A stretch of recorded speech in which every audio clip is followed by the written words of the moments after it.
let's talk about staying hydrated because sometimes patients really get pestered a lot about this, and it gets annoying for the patient. And sometimes it's an issue with patients with dementia. So let's talk about everything. What I find is that when people have any issues getting to the bathroom or using the bathroom, and it might be, oh, I just got comfortable, or they don't want to ask people to help, something along those lines, they'll do two things. They will just stop drinking water, which is not good for you. It's not good for constipation, and it is not good for incontinence. It's actually, you got to keep the system going. And the other thing is they'll wait too long to go, and then they're rushing, and that's really not good.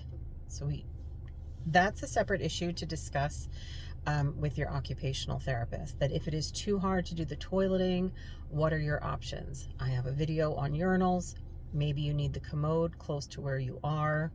There are different things to consider, so I'm not giving you a hard answer right now.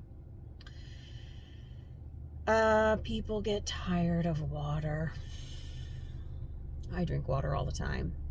Some people never drink water, and you take away their soda and they're not happy. So how do you get people to drink more water? There are flavoring things you can put in if blood sugar isn't an issue. I mean, for my mom, I used to add a little shot of juice, some cran apple juice, anything to kind of liven it up. There are a lot of hydration things now. If you are dehydrated, water cannot always fix the problem.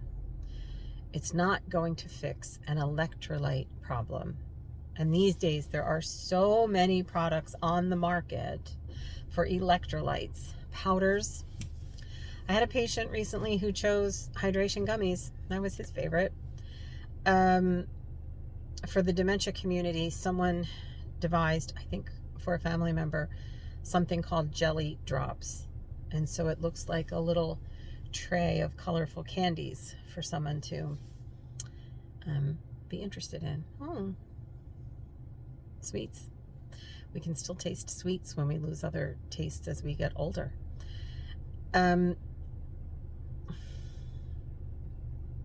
don't like to be nagged. Take another sip, take another sip.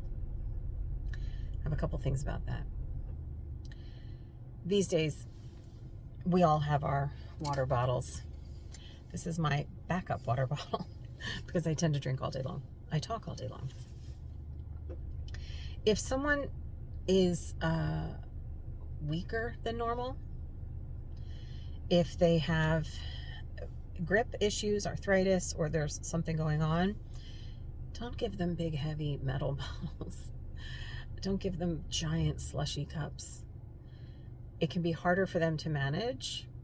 And also, let them know when they're making progress. Use a jelly glass if someone is really struggling, because then it's like one down, you accomplished something, you did it. You need to have X many of them, and you've already had 2 of them today.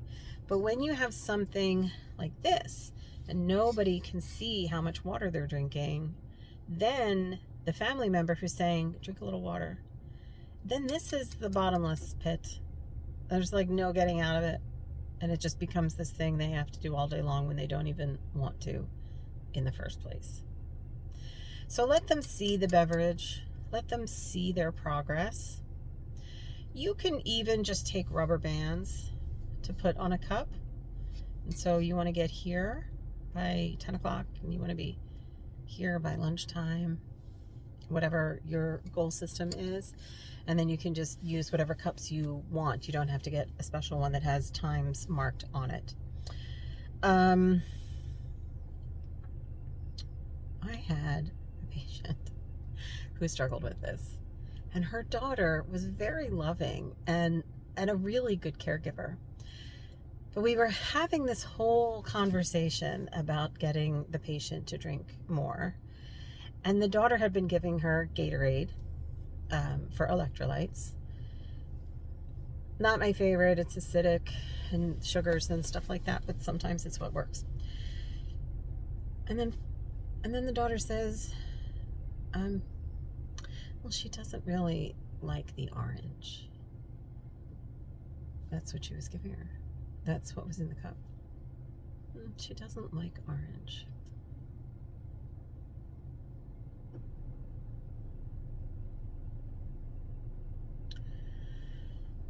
I'm not a genius. But can the first step be giving her a flavor that she likes? Can we take that hurdle out of the equation to begin with and give the patient a favorite beverage, or flavor to be like a favorite beverage, or however close you can come to their caffeinated, sugar-filled thing?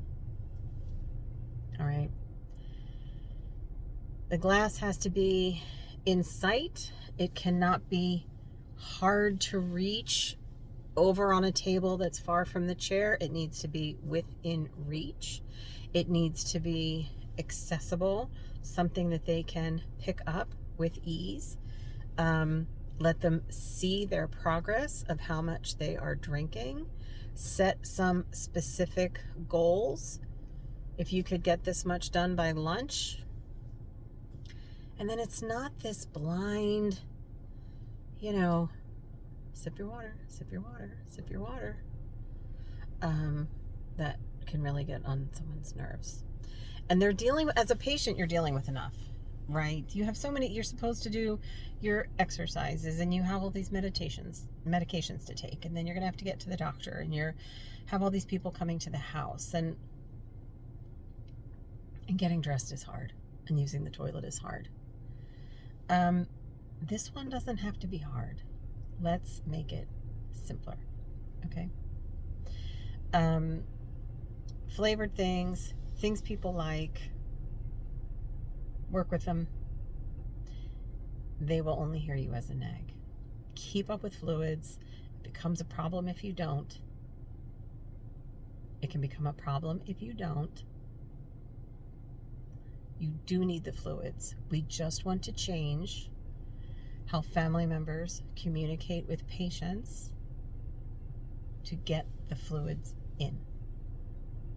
And having trouble using the toilet is not a reason to keep your body from getting what it needs. Okay?